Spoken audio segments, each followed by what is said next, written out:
focusing for a moment on the patriarchal traditions of Genesis, God is 6 times called El Shaddai.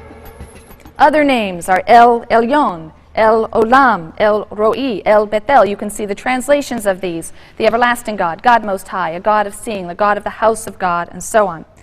El is the name of the chief god in the Canaanite pantheon. Flip over to the other side of your handout, where I discuss an important set of texts that were discovered at a place called Ras Shamra. Ras Shamra was ancient Ugarit.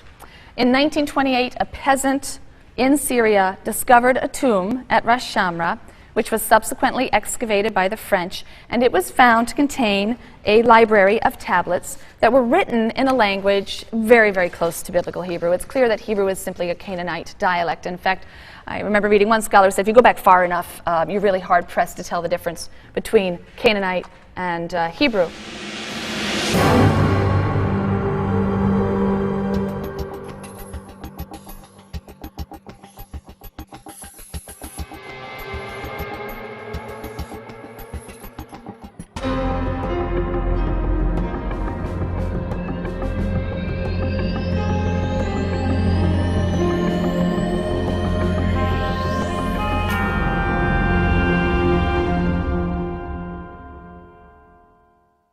And in these texts, we read of the exploits of the gods of Canaanite religion.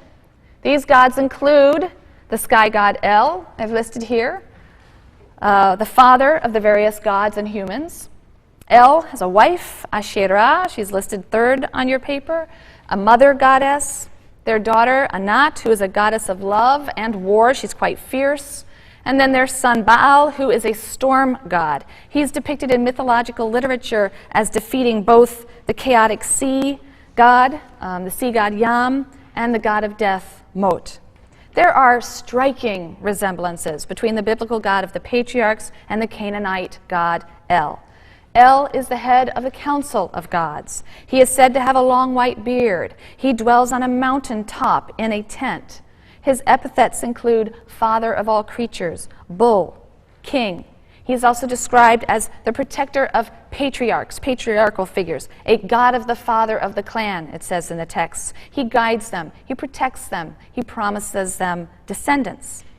Many biblical passages depict God exactly this way, as the head of a council of divine beings.